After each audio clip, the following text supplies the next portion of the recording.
follow the following outline. We will learn about the history of wine, the production today, imports and exports, rules and regulations, new trends, what to expect next, expectations coming into the trip, highlights of the trip, and conclusion. European settlers brought the first vines over. In 1563, there was the first attempt but failed unsuccessful until 1830s of wine production. The attempt was actually in Ohio from Nicholas Longworth, where he made sparkling wine. We then went to 1683, where we first started to use hybrids to produce our wine. We have had many difficulties throughout our history of wine, as in war, prohibition, and consumer demands and tastes brings much difficulty to our industry as well. It happens to be that even though Michigan is the second most diverse state, California is not only the first most diverse state, but was the first state to have sweet, dry, sparkling, and any mixture in between. And they also are one of the largest states to produce wine behind Florida, New York, and other states that are stated further on in our presentation. Spain has a different history, as their history is more rich when it comes to their wine or cava. 3,000 years ago, wine was being traded already. Romans brought their production practices over. It actually increased with the rise of Catholicism because of baptism and the interesting concept of the Last Supper with wine and the traditions they have set forth for that. The difficulties that they faced mostly was war and their freedom. With multiple different things, their production and their society has been slowed because of the wars they've been through and the freedoms that they have had limited to themselves over the last years because of their government. U.S. wine production today. So fortunate enough, we are able to produce in all 50 states. Meanwhile, California produces 85% of our wine. It's a $6.5 billion industry. We have 7.5 million tons of grapes, approximately 1 million acres in high production areas with new farming techniques and practices. We have the top 7 growing regions, so we have New York, Washington, Oregon, Texas, and California. Fun fact, 2.5% of the wine in the U.S. is only certified organic, which is interesting enough since we as a country are driving the more organic production trends, and yet we only produce 2.5% of our wine is actually organic certified. And we are the 4th leading exporter, and that is a $1.46 billion industry with approximately 10,000 wineries in the U.S.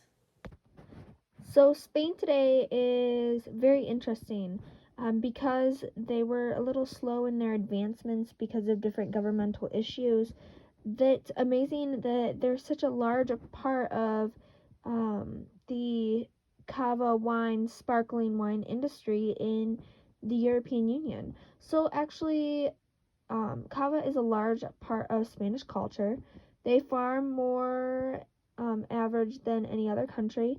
They're the least productive of many of the wineries, actually, and they're traditionally focused in a variety of different ways. So they're known for their cava, which is also considered sparkling wine, which is only produced in Spain. And some places that you can find this is Jerez of Sherry, Cava, Ribera del Duero, y Pariat.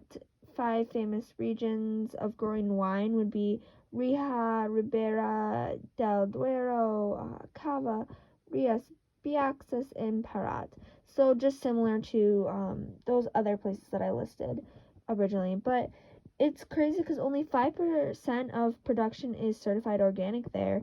When we toured a company that was similar to organic practices, so that reason is because of the lack of education, learning material, and research to be successful.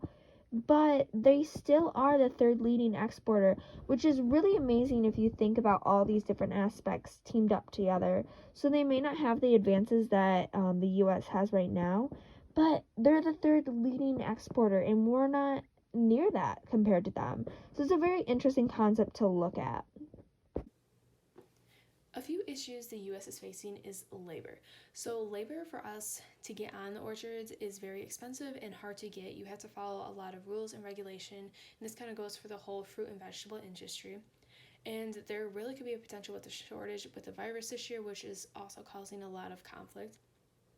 Changing consumption trends. So, millennials are not adapting to wine, so they are demanding healthier options and they just do not adapt to like different the wine taste itself. So it's kind of weird shift in the US's demand market and our market share. So we are number 4 on the export market.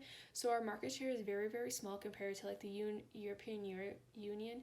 So they kind of put the tariffs on to make it a more even playing field. But at the end of the day, we are not as heavy producers as they are. So it's kind of a issue as you see over there. Some issues Spain is seeing is first and foremost global warming. They have a lack in research in their agriculture production as a whole, and they do not have these hybrids to adapt to these warmer temperatures, drought resistant. So a lot of farmers are having to leave their vineyards and move to different places northward so they can be able to grow. Consumption within the country, so wine consumption inside Spain is decreasing while beer and spirits is increasing. So they're really dependent on these export markets. Their global market share, so they are fighting with Spain and France, who are the number 1 top producers of wine, and they're kind of battling with like prices, where they can sell it to keep fighting for that export market due to like decrease inside the country. Rules and regulations with the United States as well as Spain. The U.S. has 25% tariff on all bottled wine from the European Union. Cava wine can only be produced in the European Union. It follows different guidelines than normal sparkling wine because of the different regions. Just like how you can't have feta if you're not from Greece, like that kind of thing. And certified organic must have a 3-year transition time frame, and it must follow all rules and regulations, which is very common within the United States as well as the European Union. It's an overall globally common farming technique and farming regulations. Some new trends in the wine industry. Organic production is on the rise, especially in the millennials. 60% of millennials embrace more organic options, therefore, we need organic wine. New hybrids are coming to combat climate disease, so we're seeing more drought resistant, heat resistance, which is great news for the wine industry. Farmers are getting larger and less of them, so economies of scale. This is happening everywhere in the farming industry. You have to be big enough to be able to hold your net worth as well as make enough money with the small little margins there are. Culture is always going to be the main point of Spain's production. So the US doesn't have this added value. We just kind of have wine and we like different types of wine, but like wine in Spain is like driven into the culture. So wherever you are in those kind of places, like it's going to be different from where you are in the US, which is also kind of cool. But at the end of the day, new trends are always coming out and the farmers need to be able to combat these. When thinking about the wine industry and the cava industry, you really have to look into many different concepts that go into it. As you've seen in our presentation, there's not only the grower side, but there's the production side, the marketing side, the government and economic side, the accounting side, and then the actual running of the business side of things. So we wanted to just kind of look into the future of wine and cava. It's a little bit hard right now as we are going through the unforeseen of the COVID virus, but what can you expect next? And with any industry, you can expect this, but there'll be cutting edge technology for wine production. It's going to make it higher quality, more content that's being shipped out, faster, better taste. Like we saw at Frisianet, there was lots of lab work being done, so you could be seeing that in the future too, but also with the trends that Lauren stated earlier, there's not a lot of that lab-based technology wanted by our consumers who are just looking for the taste, the local appeal, and just that natural rich flavor that it has. You'll also see cutting-edge advances in agriculture, as agriculture is always advancing. But with that advancement in both technology and agriculture, you're going to see the rich culture still being in place because of the consumer's demands and the consumer trends. But as Lauren stated, with organic, you also see the movement to local, sustainable, organic, and environmentally aware companies. I know that when we went to Gnoma, I believe is how it is pronounced, the class really liked that feel and what they had to say, whereas when we went to Freixenet, it felt more of a corporate atmosphere.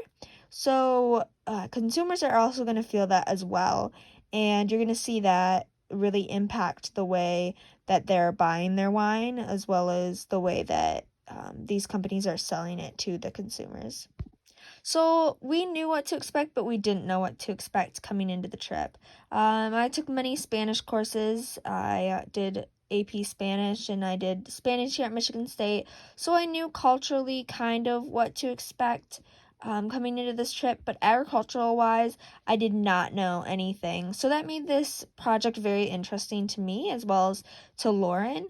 But we just kind of made a list and we expected more modern trends of production styles and hybrids. I know that that's one of the things we commented while coming into the town on the bus is that many of the trees looked older, as in just less production, maybe higher quality, but compared to the trees that we had back home, it definitely was very different. So less traditional systems due to modernization of farming practices. So that kind of is ironic and like counteracts each other, but it might be that the trees are older and less modernized, but the tradition and production of the wine is becoming less traditional.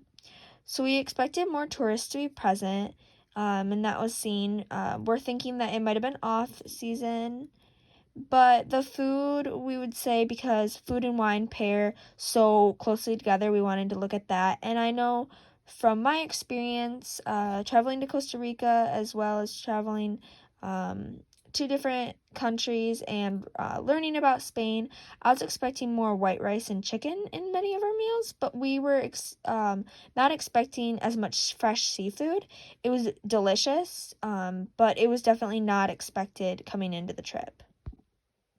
Um, Amidst all this chaos that's going on and kind of the chaos that started when we were on the trip or even before the trip, Lauren and I really had a great time. We had a lot of memories made with each of our different classmates, and we really just valued this learning experience as well as this memory maker that was provided to us by Michigan State.